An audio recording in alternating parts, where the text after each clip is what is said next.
Bueno, como ustedes han podido ver, el pero más glorioso de la palabra de Dios es el tema de lo que nosotros queremos hablar. Y está haciendo referencia al versículo 4 de ese texto que ustedes escucharon, que nuestro hermano Miguel leyó, cuando dice, pero Dios, que es rico en misericordia, por causa del gran amor con que nos amó.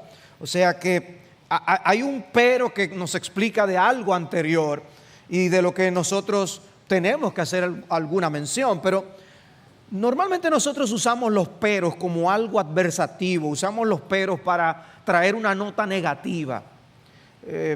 Podemos decir, bueno, yo tenía planes de irme de vacaciones estos días, pero algo malo ocurrió que me lo impidió. Normalmente usamos los peros de esa forma.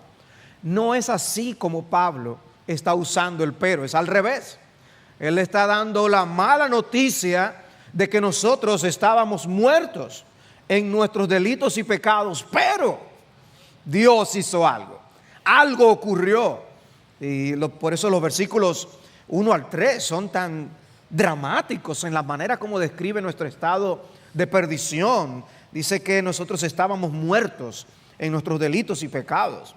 Dice que nosotros vivíamos en las pasiones de nuestra carne y que éramos por naturaleza hijos de ira. Es una descripción que nos permite tener una perspectiva divina de qué era la realidad nuestra antes de Cristo. Porque nosotros podemos minimizar lo que es el pecado, minimizar lo que es nuestro distanciamiento de Dios. Pero así es que Dios lo ve. Dios lo ve como una tragedia el que nosotros estemos en nuestros pecados y separados de Dios. Y por eso la grandeza del tema que nosotros vamos a estar considerando, ese pero tan glorioso, brilla precisamente en la oscuridad de los versículos 1 al 3. Alguien dijo una vez, si tú quieres aprender teología, lee ese versículo 4,000 veces. O sea, tú lo lees una vez, van 454 y así tú sigues. Dice, tú quieres aprender teología, léelo. Reflexiona en ese pero y su significado. Martin Lloyd Jones, que predicó una larga serie sobre el libro de Efesios, él dijo, estas dos palabras, pero Dios, contienen en ellas todo el evangelio. Es algo que está trayendo de una manera impactante lo que Dios ha hecho a favor del pecador. Nos plantea el escenario de que terrible era nuestra situación antes de nosotros venir a Cristo, antes de ser salvos por Cristo. Pero más terrible aún porque no podíamos hacer nada al respecto. Y en ese contexto, Dios sí hizo algo. Y eso es lo que este texto nos está diciendo. No depende la salvación de nosotros. La salvación se compara a un nacer de nuevo en las Escrituras. La salvación se compara a un volver a la vida, como dice Cristo en Juan capítulo 3. Pero cuando uno nace, hay personas que se acuerdan de cosas cuando eran pequeñitos. Hay personas que se acuerdan, pues, sí, cuando yo tenía 3 años, yo me acuerdo que una vez, y a mí me sorprende cuando me encuentro con personas así. Pero de lo que nadie se puede acordar es de lo que él era antes de nacer, porque no era, ¿verdad que sí? Pero ahí es donde se diferencia la comparación, porque nosotros, ahora que estamos en Cristo, espiritualmente estábamos muertos, pero nos recordamos de lo que éramos. Nosotros no nos podemos olvidar que estábamos muertos en nuestros delitos y pecados, porque es parte de lo que nos hará agradecidos de la gran salvación que disfrutamos y gozamos en Cristo Jesús. De hecho, el mismo Pablo lo dice en la misma carta a los Efesios, que debemos recordar lo que una vez éramos en el pasado cuando andábamos según los gentiles, porque ese recuerdo nos va a permitir cantar el salvo soy con otra actitud. Nos hará deleitarnos en la gracia de nuestro Dios. Hay varias cosas que este texto habla, este texto que leímos del capítulo 2, 1 al 10, sobre la salvación por gracia. Y lo primero que quiero que veamos es la asombrosa realidad de la salvación por gracia. Luego vamos a ver algo sobre la verdadera causa de la salvación por gracia. Yo sé que hay cierto movimiento aquí y allá y los ojos se van. Vamos a tratar de concentrarnos. En tercer lugar, el propósito central de la salvación por gracia y luego el propósito práctico de la salvación por gracia. Estas cosas, según el texto, la realidad, la causa, el propósito central y el propósito práctico de la salvación por gracia. ¿Cómo plantea Pablo la asombrosa realidad de la salvación por gracia? Es un hecho, es una realidad que él nos cuenta. Pero Dios, que es rico en misericordia, por causa del gran amor con que nos amó, aun cuando estábamos muertos en nuestros delitos, nos dio vida.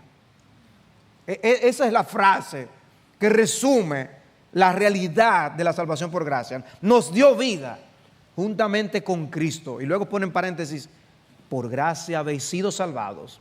Y con Él nos resucitó y con Él nos sentó en los lugares celestiales en Cristo Jesús. Esa expresión que aparece en paréntesis en el versículo 5 nos deja ver esa realidad de la salvación, que es por gracia habéis sido salvados. Y la frase por gracia aparece de primero en la oración, que es una manera de resaltar el punto. No simplemente que estamos salvos, es que por gracia esa salvación. Porque puede haber dicho que por nuestras buenas obras somos salvos. Y como quiera estamos salvos, qué bendición. Pero no es eso lo que dice. Es por gracia que habéis sido salvados. Y resalta el punto de la salvación por gracia, y el verbo que usa está en pasivo. No es que nos salvamos a nosotros mismos, es que hemos sido salvados. Alguien externo a nosotros tiene que venir en nuestro auxilio a ayudarnos. Y en el versículo 8 resalta una vez más ese punto, porque por gracia habéis sido salvados por medio de la fe, y esto no de vosotros, no es por obra, para que nadie se gloríe. De manera que el versículo 8 vuelve a enfatizar la realidad, el hecho de la salvación por gracia. Ahora, ¿qué es lo que se enfatiza con el punto de que la salvación es por gracia? Bueno, que es un regalo, es un don, es el texto que es la palabra que usa la versión que tenemos. Se destaca que la salvación la da Dios, no es un logro. Uno se puede enorgullecer de un logro. Me esforcé y conseguí aquello. Bueno, el texto está diciendo, la salvación no es un logro. La salvación la da Dios sin que lo merezcamos. Es más, contrario a lo que merecemos, que es una condenación eterna. O sea que sería un logro humano si Dios hace algo y nosotros también. Por lo menos hay parte de la gloria que merecemos, pero ese no es el hecho. El texto nos está diciendo que nuestra salvación depende solamente de Dios. De hecho, la salvación no puede estar basada en ambas cosas, en nuestras obras y en la obra de Dios. Dice Romanos 11:6, pero si es por gracia, ya no es a base de obras. De otra manera, la gracia ya no es gracia. Y si por obras, ya no es gracia. De otra manera, la obra ya no es obra. O sea que no puede haber una combinación de ambos métodos. O es por obras o es por gracia. Y Pablo está diciendo, no, la salvación es por gracia, únicamente por gracia. Amén. O sea que no es un asunto de porcentajes, de cuánto tú cooperas. Es un asunto de cuánto Dios hace. Amén. Y para Él la gloria. Romanos 4:16 dice, por eso es por fe, para que esté de acuerdo con la gracia. Oigan qué frase tan interesante. Es que la metodología tiene que coincidir con los propósitos de Dios de la salvación misma. Para que esté de acuerdo con la misma esencia de lo que es la fe, tiene que ser por gracia. Porque si no, ¿en dónde está esa confianza? ¿En qué es que nos estamos apoyando? Tiene que ser por la fe y tiene que ser por la gracia de Dios. ¿Y qué es lo que ocurre cuando Dios salva? Bueno, tenemos que recordar, dice, nos dio vida. ¿Qué es lo que ocurre? Bueno, que estábamos muertos. Había un estado en el que nosotros estábamos completamente separados de Dios. Dice Efesios 2:5, aun cuando estábamos muertos en nuestros delitos, nos dio vida juntamente con Cristo. Yo les decía que el lenguaje del Nuevo Testamento para hablar de la salvación es muy variado. Y por eso les hablaba del nuevo nacimiento, por ejemplo. En otras ocasiones habla de conversión, arrepentimiento, fe, rescate, reconciliación. En este contexto el énfasis es pasar de muerte a vida. La salvación es pasar de muerte a vida. Y Pablo se limita a usar 3 conceptos que nos unen a Cristo: vida, resurrección y exaltación. Por eso él dice, nos dio vida juntamente con Cristo. En otras palabras, es como que pensemos, ¿está Cristo vivo o está muerto? No está vivo, Él estuvo muerto, pero aquí Él vive. Dios lo levantó de entre los muertos, resucitó. Y lo que Pablo está diciendo, bueno, porque como Él está vivo, ustedes también. Y eso lo hizo Él. ¿Y qué hizo el Espíritu de Dios? Levantó el cuerpo muerto del Cristo crucificado. Y es lo que también el Espíritu Santo hace en todos aquellos que Él salva. De muerte les da vida, para que podamos ahora vivir vida espiritual en Dios y no ser indiferentes a Dios. Pero esta manera de explicarlo es interesante. Debemos recordar, porque a veces nosotros usamos Efesios capítulo 2 solamente de una manera evangelística y pensamos que hablamos de la salvación por gracia solamente cuando le queremos hablar a personas incrédulas. Pero recuerden que esta epístola fue escrita a una iglesia. Y Pablo está describiendo cosas para los hermanos. Él quiere que ellos conozcan en qué consiste la salvación. Y yo también. Yo quiero que ustedes conozcan en qué consiste nuestra salvación. Y cuando Pablo elabora el punto, él dice, nos dio vida juntamente con Cristo. Yo quiero que ustedes sepan que la salvación es vida en Cristo, vida con Cristo. Y utiliza esa preposición griega, ese prefijo sin, que significa con en el original. Y es como si nos dijera que lo que le pasó a Cristo nos pasó a nosotros. Y porque a Él le pasó, nos sucede a nosotros también. La vida cristiana es presentada en el Nuevo Testamento como unión con Cristo. Y es por eso que el apóstol Pablo dice en Romanos que ahora no hay nada que nos pueda separar del amor de Dios, que es en Cristo Jesús. Nada nos puede separar. Nosotros estamos unidos a Cristo eternamente y para siempre. Para que la salvación no sea una realidad, y hablo de la salvación eterna, para que eso no sea una realidad, tendría Cristo que dejar de existir. Así de real es nuestra salvación en Jesús. Dice Efesios 1:3, bendito sea el Dios y Padre de nuestro Señor Jesucristo, que nos ha bendecido con toda bendición espiritual en los lugares celestiales en Cristo, según nos escogió en Él antes de la fundación del mundo, para que fuéramos santos y sin mancha delante de Él.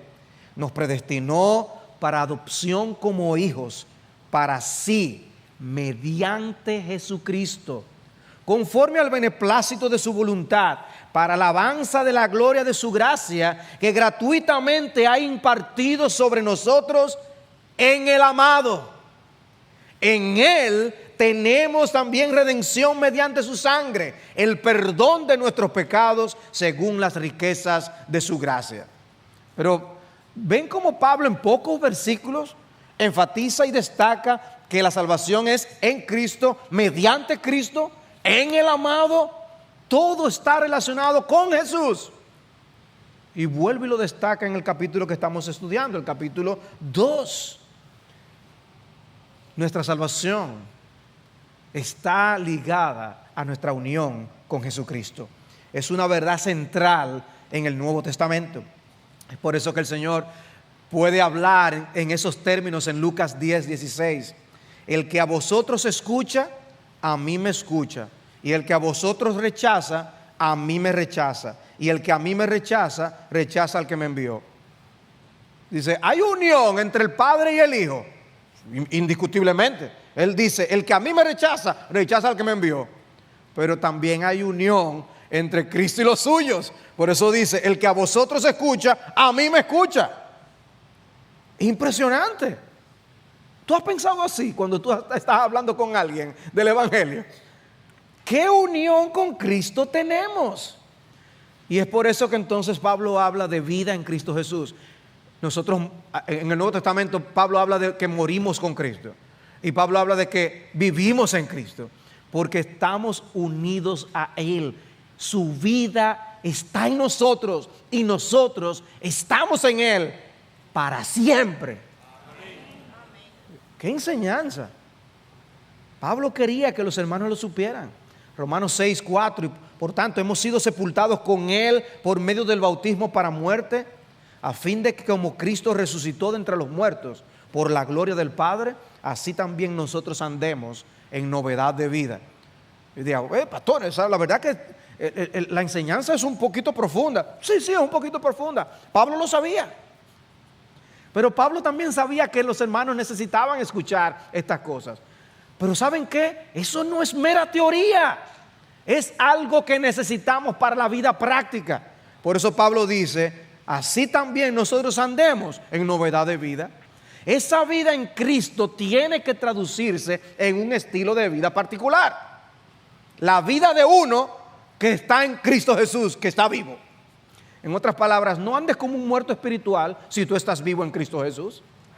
Y al final vamos a ver la practicabilidad de esta enseñanza de la salvación por gracia en el versículo 10 que veremos más adelante. Pero el punto es, él dice, él destaca, nos dio vida juntamente con Cristo y luego dice, con Él nos resucitó. Y la palabra resucitar aquí es levantar. Y que puede estar haciendo una referencia no meramente a la resurrección o pasar de muerte a vida, sino a la ascensión de Jesús. Como si de alguna manera su levantamiento también es nuestro levantamiento con Él.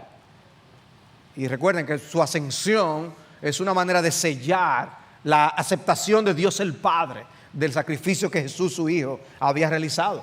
Y luego dice, y con Él nos sentó en los lugares celestiales en Cristo Jesús. Jesús no solamente ascendió, Jesús se sentó en el trono de su Padre celestial. Él gobierna como Señor de señores. Y nosotros reinamos con Él. Por eso dice, nos sentó en los lugares celestiales en Cristo Jesús. Y el Nuevo Testamento habla de cómo nosotros luego en la gloria vamos aún a juzgar, dice, a los ángeles aún. De manera que es algo que nosotros leemos a veces de manera muy superficial. No meditamos en cuánto implica la salvación que Dios nos ha dado.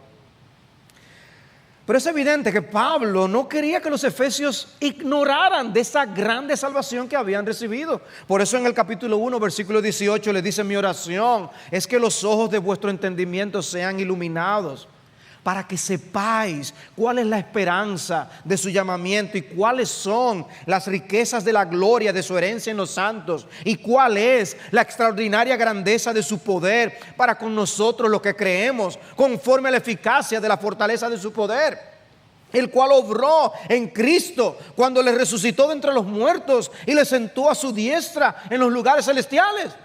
¡Wow, pastor! ¿Cuántas palabras? Sí, hay muchas. Te recomiendo de todo corazón que tú hagas así, llegues en tu casa y que a lo largo de esta semana, a lo largo del próximo mes, tú la cortes en pedacitos esta carne y te la vayas comiendo poco a poco, medites, reflexiones, porque esta oración de Pablo es transformadora.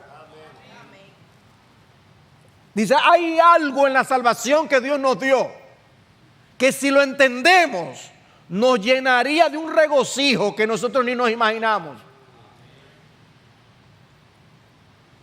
Pablo le dice a los efesios, yo oro por ustedes. Ajá, ¿y por qué tú oras?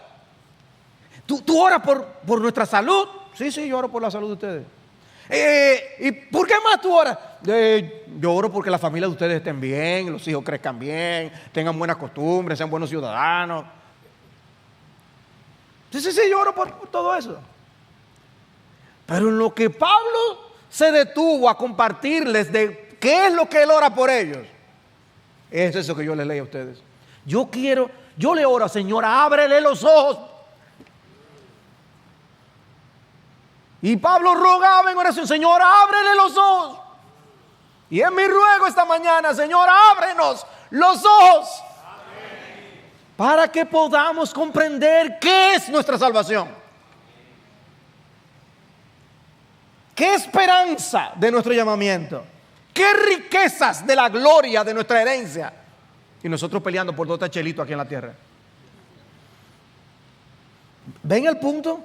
Y la extraordinaria grandeza de su poder. Extraordinaria grandeza de su poder. Poder. ¿Para qué? Para gobernar. Eso es lo que buscan los políticos. No, dice él, conforme a la eficacia de la fuerza de su poder, que levantó a Jesucristo de entre los muertos. ¿Saben para qué? Para que nosotros vivamos para la gloria de Dios en esta tierra. Hermanos, para vivir para la gloria de Dios no es con un poder chiquitico. Dice Pablo, es con el mismo poder que levantó a Jesucristo de los muertos. Pero nosotros somos pechú. Y por pechú nosotros nos arrojamos en el día a día a vivir la vida cristiana en nuestra propia fuerza. Y Pablo rogando, Señor, hazles ver cuál es el poder que se necesita para vivir para tu gloria. Hermanos, no vamos a depender, no vamos a poder lograrlo en nuestra propia fuerza, no podemos. Y Pablo oraba por eso. Y yo creo que si nosotros oramos los unos por los otros de esa forma, nosotros vamos a lograr más que simplemente tratando de correr en nuestras propias caminadoras personales que no llegan a ningún lado. Usted camina kilómetros en una caminadora personal y se queda ahí. Y nosotros vivir en nuestras propias fuerzas la vida cristiana nos deja ahí. Tenemos que vivir en el poder de nuestro Señor Jesucristo. Y Pablo dice, yo quiero que ustedes lo sepan. Yo quiero que ustedes sepan qué significa que ustedes son salvos. Ser salvos en Cristo es como volver a ser creados. Por eso es que Pablo en el versículo 10 les dice, somos hechura suya, creados en Cristo Jesús. Es una recreación. Así como Dios hizo las cosas en el mundo cuando creó los cielos y la tierra, la vida espiritual es un acto de recreación de Dios también. Todos los seres humanos son criaturas de Dios, pero los creyentes podemos decir que somos una obra doble de la creación de Dios. Y ese término hechura tiene la connotación de una obra de arte, como si Dios fuera un artista. Nosotros los cristianos, los creyentes, somos el resultado de la obra del más grande de los artistas. Y si el hombre como criatura de Dios es una obra impresionante, y lo es, lo que Dios hace cuando salva es una obra cúspide aún más superior todavía. De manera que es como si Dios se esmerara cuando Dios salva a alguien y lo trae a la vida en su Hijo Jesucristo. De manera que Pablo nos está hablando de la asombrosa realidad de la salvación por gracia. Cuando estaba en Chile en estas semanas pasadas, un pastor amigo me recordaba cuál había sido su impresión de mi reacción cuando yo vi por primera vez el volcán Villarrica. Y nos reíamos muchísimo, porque y él lo contaba a los demás, y lo contaba a Joana, y se reía cuando lo contaba. Decía que cuando yo vi el volcán por primera vez, yo dije, ¡wow! Y él lo hacía así como con mucho énfasis. Y yo no lo dudo que fuera así que yo lo hiciera. Y dice que después me sacaba por otra ruta y me volvía a mostrar el volcán con otra perspectiva. ¡Wow! Amados hermanos, cuando el Espíritu de Dios nos lleva a una de sus descripciones de la salvación en el Nuevo Testamento y nos muestra nuestra salvación, es para nosotros decir, Señor, ¡wow! Y después el Espíritu nos toma otra perspectiva, otro libro del Nuevo Testamento, y ¡wow! Eso es lo que Pablo está haciendo aquí. Contempla la obra de Dios. Deleítate en tu Dios. Pero vosotros sois, dice 1 de Pedro 2, linaje escogido, real sacerdocio, nación santa, pueblo adquirido para posesión de Dios, a fin de que anunciéis las virtudes de aquel que os llamó de las tinieblas a su luz admirable. Pues vosotros en otro tiempo no erais pueblo, pero ahora sois pueblo de Dios. No habíais recibido misericordia, pero ahora habéis recibido misericordia. Wow, Pedro quiere que ellos lo entiendan también. Colosenses 1:13, porque Él nos libró del dominio de las tinieblas y nos trasladó al reino de su amado Hijo. Nuestra vivencia, nuestra vida estaba en el reino de las tinieblas y no lo sabíamos. Muertos en delitos y pecados, y nos dio vida. Esclavos de nuestras pasiones, y Dios rompió nuestras cadenas y nos dio libertad. Arrastrados por la corriente de este mundo, y nos sacó y nos colocó junto a aguas de reposo. Cautivos del diablo y dispuestos siempre a hacer su voluntad. Y Cristo nos libró del dominio de las tinieblas y nos trasladó a su reino, hijos de ira, y ahora hemos sido hechos objetos de su amor. Amén. Hermanos, qué salvación.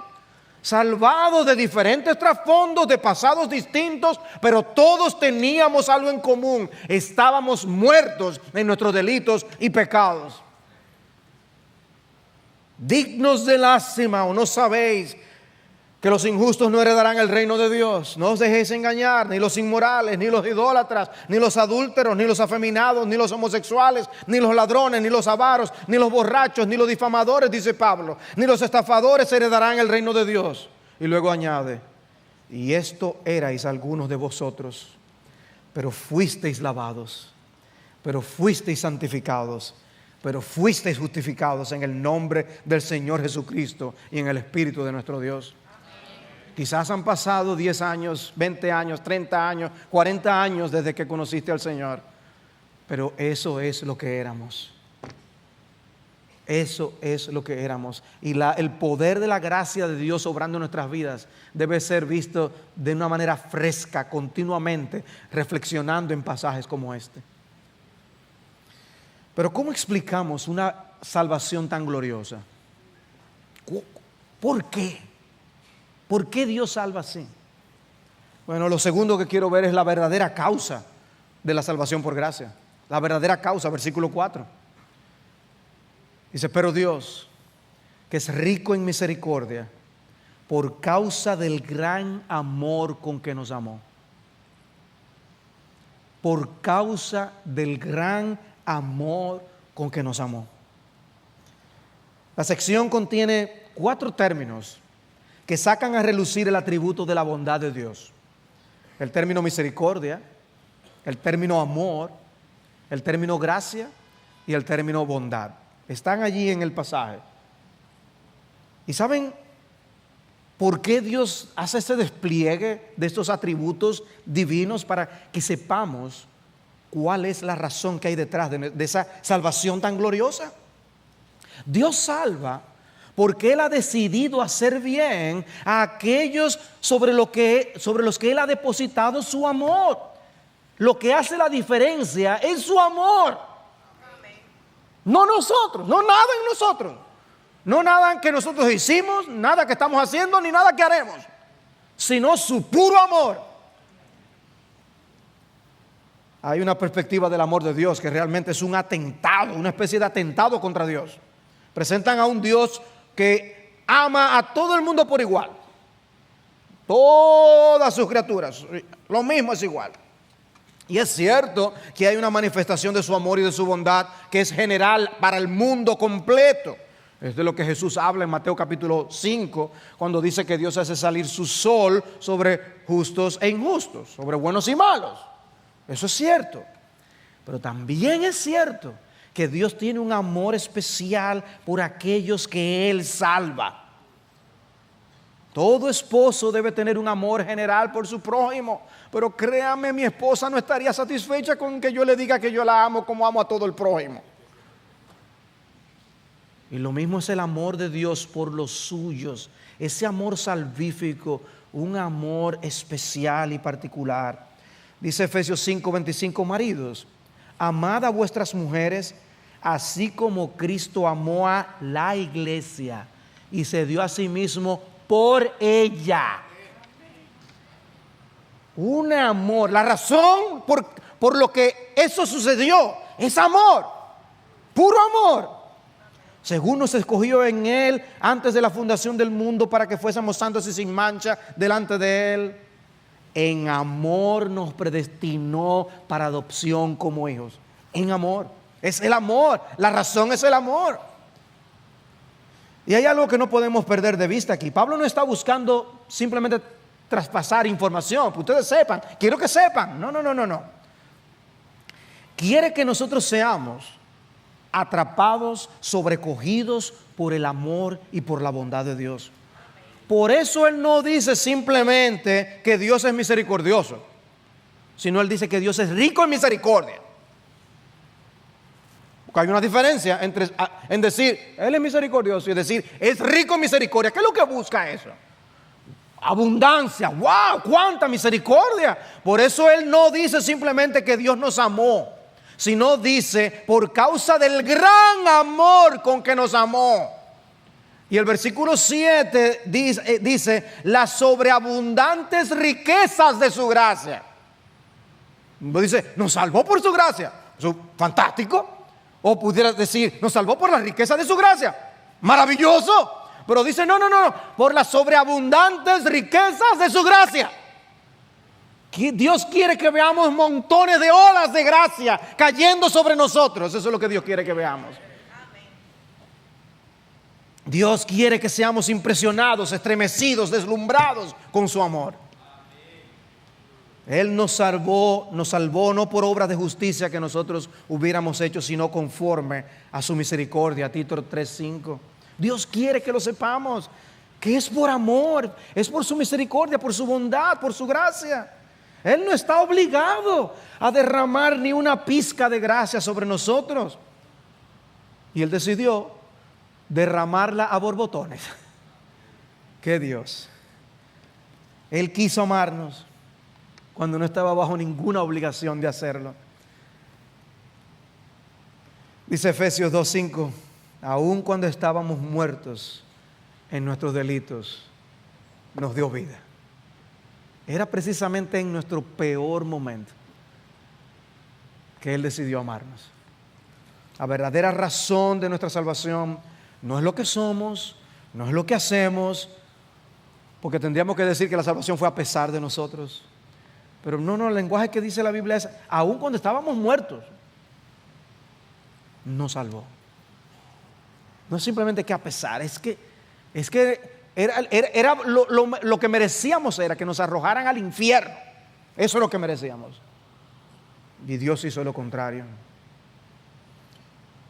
Juan 3:16 no es comúnmente citado en el sentido en que debe ser citado, porque de tal manera amó Dios al mundo, a ese mundo de pecado, de miseria, de podredumbre, que dio a su Hijo unigénito, para que todo aquel que en Él cree no se pierda, mas tenga vida eterna.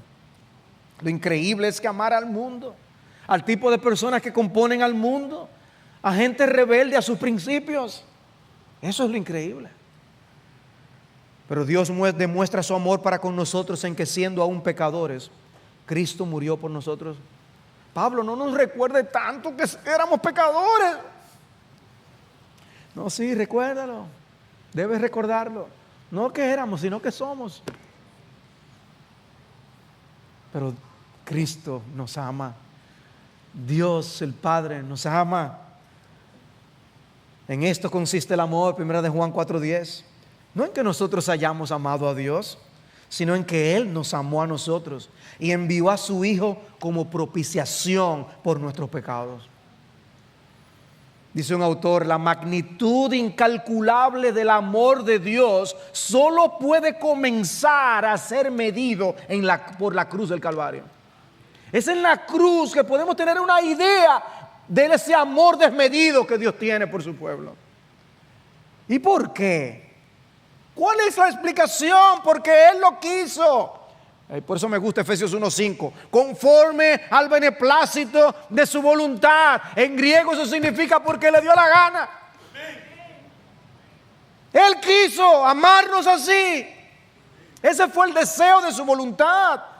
Dice Romanos 9:15, porque Él dice a Moisés: tendré misericordia del que yo tenga misericordia, y tendré compasión del que yo tenga compasión. Así que no depende del que quiere ni del que corre, sino de Dios que tiene misericordia. ¿Y saben qué texto del Antiguo Testamento está Pablo citando aquí? Éxodo capítulo 33. Lo que ocurrió allí entre el encuentro entre Moisés y el Señor. Dice Éxodo 33:18. Moisés dijo: te ruego que me muestres tu gloria. Y él respondió: yo haré pasar toda mi bondad delante de ti. Dios respondió a la súplica que le hizo Moisés, pero Dios no la respondió en todo el sentido en que Moisés lo estaba pidiendo, porque Moisés no podía verlo, eso no podía ni comprenderlo. Pero Dios dijo: mira, déjame hacer una cosa. Lo que yo voy a hacer es simplemente hacer pasar toda mi bondad delante de ti. Imagínense, ¿podemos nosotros acaso hacer pasar delante de la gente algo tan particular de la espiritualidad de nuestro ser? Y dice: y yo proclamaré, le dice Dios, el nombre del Señor delante de ti.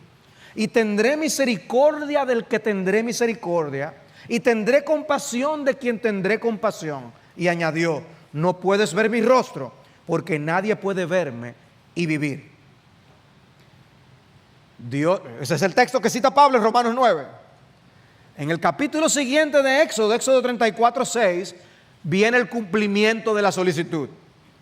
Entonces pasó el Señor por delante de él y proclamó: el Señor, Dios compasivo y clemente, lento para la ira y abundante en misericordia y verdad, el que guarda misericordia a millares, el que perdona la iniquidad, la transgresión y el pecado, y que no tendrá por inocente al culpable, el que castiga la iniquidad de los padres sobre los hijos y sobre los hijos de los hijos, hasta la tercera y cuarta generación. Dios le hizo pasar la bondad suya delante de Moisés. Dios le pudo haber mostrado destellos de su ira, destellos de su poder, destellos de su santidad, pero Dios escogió no hacer eso. Dios decidió desplegar su bondad delante de Moisés. Y cuando nosotros vemos la cruz del Calvario, eso es precisamente lo que nosotros vemos: el despliegue de la misericordia y de la compasión de Dios para la salvación de los pecadores. Es gracia sorprendente y maravillosa que Dios haya decidido salvar, aunque sea a una sola persona. Amén. ¿Y a cuántos ha salvado en su gracia? Amén. Hay una cita de C.S. Lewis en su libro Los Cuatro Amores que para mí es muy impactante. Él dice: Dios, que no necesita nada, da por amor la existencia a criaturas completamente innecesarias. Eso somos tú y yo. Y dice: a fin de que Él pueda amarlas y perfeccionarlas. Crea el universo previendo, y luego pone él en signo de interrogación, o debiéramos decir viendo, pues en Dios no hay tiempo.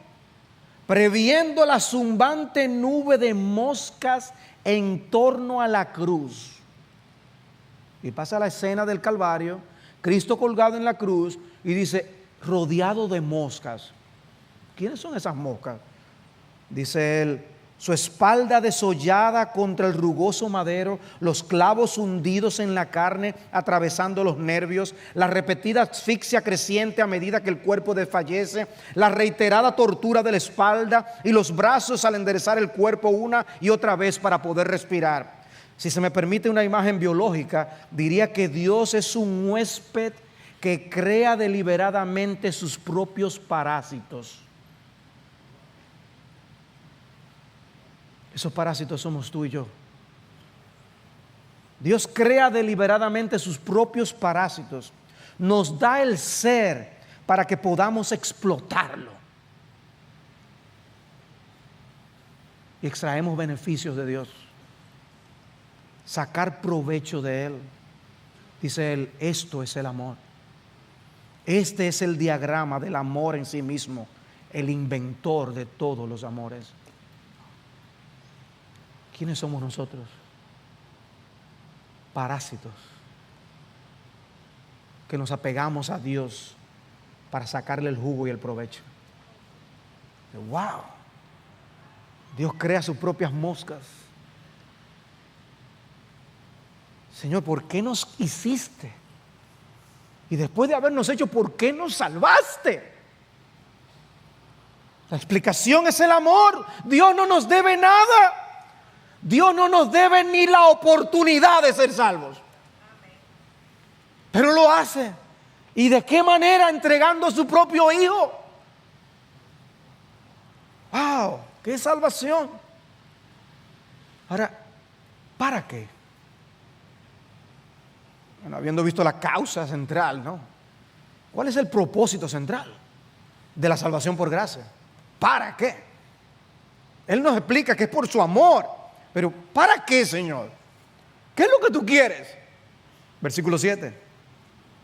A fin de poder mostrar en los siglos venideros las sobreabundantes riquezas de su gracia por su bondad para con nosotros en Cristo Jesús. El propósito es mostrar en los siglos venideros las sobreabundantes riquezas de su gracia por su bondad. Ese es el propósito racional detrás de la salvación. Mostrar las riquezas de su gracia, hacer un despliegue de su bondad. ¿Y para qué Dios quiere hacer un despliegue semejante de su bondad? Efesios nos da la respuesta en 1:6, para alabanza de la gloria de su gracia que gratuitamente ha impartido sobre nosotros en el amado. Y luego dice en el versículo 7, en Él también tenemos redención mediante su sangre, el perdón de pecados, según las riquezas de su gracia que ha hecho abundar para con nosotros en toda sabiduría y discernimiento. Una vez más Pablo hablando de las sobreabundantes riquezas de la gracia. Pablo, es que tú no tienes otro lenguaje. ¿Saben qué es lo que la gente debe decir cuando note la realidad de un pueblo redimido por la gracia de Dios? ¡Wow! ¡Qué Dios ustedes tienen! ¡Qué Dios tan bueno es que ustedes tienen! Y Él hace eso. Y Él salva así. En serio. Es admirable su bondad y su generosidad. Es sublime su gracia. Es maravillosa su gracia. La salvación es una exhibición de las abundantes riquezas de la gracia de Dios. Y cuando nosotros vemos que no es que Dios salvó a uno aquí y a otro allá, cuando nosotros vemos a todos los que Dios salvó, a todos los que hoy están salvos en Cristo Jesús, aquí solo en Santo Domingo, aquí solo en la República Dominicana, pero añade los demás continentes y verás el asombro de la salvación de Dios, pero no solo en esta generación, sino también en los siglos pasados. ¡Qué Salvador! ¡Qué Dios tan misericordioso! Y es solo, hermanos amados, cuando la gracia se convierte en algo común y sin valor, que la adoración pierde su espontaneidad y su alegría. Si nosotros comprendemos esta salvación, nosotros no podemos ser las criaturas más miserables de la tierra. Tenemos que ser las criaturas más gozosas de la tierra. Cuando vamos a los cultos como si mereciéramos algo y no como gente que no merece nada, es porque hemos perdido de vista la gracia de Dios. Dios no te debe nada, mi amado hermano. Nosotros somos deudores a la gracia de Dios. Por eso Pablo dice en Romanos 8:12, así que hermanos somos deudores, no a la carne, para vivir conforme a la carne. ¿Acaso tú le debes algo a la carne para que vivas para la carne? Dice Pablo. No, si vivís conforme a la carne habréis de morir. Pero si por el Espíritu hacéis morir las obras de la carne, viviréis. no por obras, para que nadie se gloríe. Dios no quiere que nadie se gloríe en lo que no debe gloriarse. La gloria de la salvación es solo suya. Es un regalo para Él, la gloria solamente. Nuestro estatus antes de que la gracia de Dios viniera en nuestras vidas era uno de que nos imposibilitaba de poder salvarnos a nosotros mismos, porque Dios no quiere que nadie se jacte delante de sí. Y el método de salvación es provisto por Él mismo para que la gloria sea suya. Efesios 1:12, a fin de que nosotros que fuimos los primeros en esperar en Cristo seamos para alabanza de su gloria. Romanos 9:22, y que si Dios, aunque dispuesto a demostrar su ira y hacer notorio su poder, soportó con mucha paciencia los vasos de ira preparados para destrucción, lo hizo para dar a conocer las riquezas de su gloria sobre los vasos de misericordia que de antemano Él preparó para gloria. Oh Señor, vasos de misericordia. Somos recipientes, meros recipientes de la misericordia de Dios, para que haga un despliegue de su bondad. Los hombres aplauden logros humanos, pero en la salvación no hay que aplaudir a los que son salvados, porque ellos no aportan absolutamente nada para obtenerla. Hermanos, la gloria es de nuestro Dios. Vivamos para la gloria de Dios. En otras ocasiones he mencionado esta canción, una canción de Chris Tomlin, que él la canta al menos, se llama En la Cruz. Él dice, hay un lugar donde la misericordia reina y nunca muere. Un lugar donde las corrientes de la gracia fluyen profundas y ampliamente. Donde todo el amor que ha sido encontrado viene fluyendo como un diluvio. Dice, es en la cruz, es en la cruz. Allí rindo yo mi vida y estoy asombrado contigo. Estoy asombrado contigo. Donde tu amor corrió rojo y mi pecado fue lavado completamente blanco. Te lo debo todo a ti. Te lo debo todo a ti, Jesús. ¡Qué salvación! Joanny me compartió una cita de Spurgeon. Dice, no cantamos lo suficiente, hermanos y hermanas. Con cuánta frecuencia los estoy exhortando acerca del tema de la oración, pero tal vez deba ser así de intenso en cuanto al tema de la alabanza. ¿Cantamos tanto como las aves? Aún así, ¿qué razón tienen las aves para cantar en comparación a nosotros? ¿Crees que cantamos tanto como lo hacen los ángeles? Aún así, ellos nunca fueron redimidos por la sangre de Cristo. Nosotros tenemos tantas razones para alabar a nuestro Dios. Y concluyo con el versículo 10. El propósito práctico de la salvación por gracia. El propósito central es la gloria de nuestro Dios. Pero hay un propósito práctico. Dice el versículo 10, porque somos hechura suya, creados en Cristo Jesús para hacer buenas obras, las cuales Dios preparó de antemano para que anduviéramos en ellas.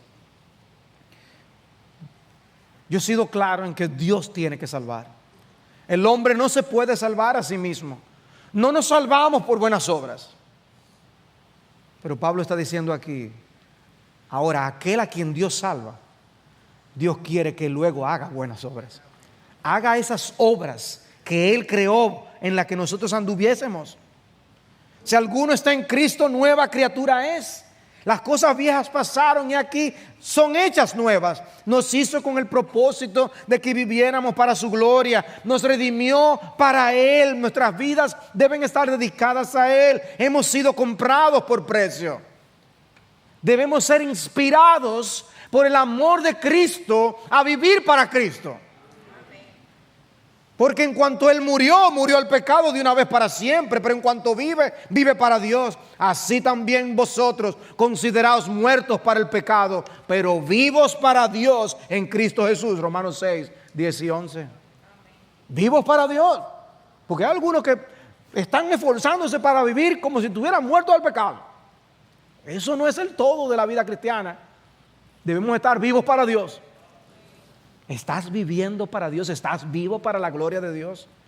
Hay un propósito práctico en la salvación por gracia, vivir cada instante para Cristo.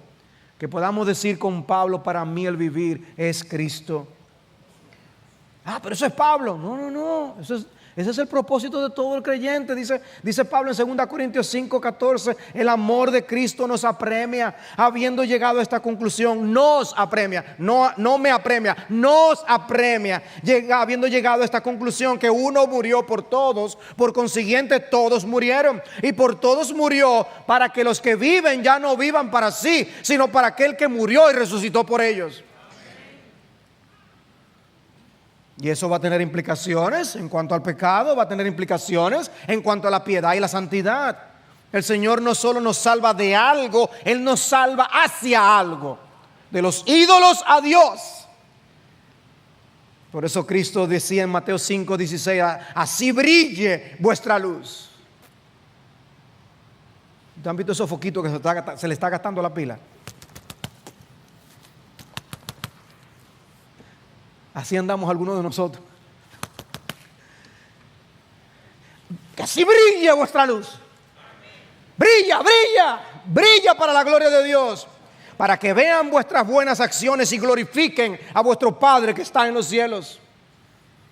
¿Cuánto puede ver este mundo en tu vida al Dios que te salvó de esa manera tan asombrosa? Porque por gracia habéis sido salvados por medio de la fe, y esto no de vosotros, sino que es don de Dios. Oh, hermano, cuán agradecidos debemos estar de la gran, gloriosa, asombrosa salvación que Dios nos ha dado. Y si Dios te ha tratado así, si Dios ha lidiado contigo de esa forma tan tierna, compasiva y misericordiosa, ¿no debemos nosotros imitar el carácter de nuestro Dios, aún en nuestro trato con nuestros semejantes? Porque la salvación no es una mera liberación de la culpa del pecado, es el comienzo de una nueva vida en la semejanza a Jesucristo. Y considera, ¿cómo vivirás este próximo año? A la luz de estas cosas, reflexiona en cuáles son esas buenas obras que Dios quiere en las que tú camines a lo largo de todo este próximo año. ¿Qué cosas cambiarás? ¿Qué cosas mejorarás? ¿Qué cosas abandonarás? Para poder realmente vivir para la gloria de tu Dios. ¡Qué salvación! Solamente hemos leído aquí como unas 5 o 6 veces, 7, 10 veces, el versículo 4. Decíamos que para poder aprender teología son 1000. Quiera Dios concedernos seguir reflexionando en esta verdad y que podamos así vivir para la gloria.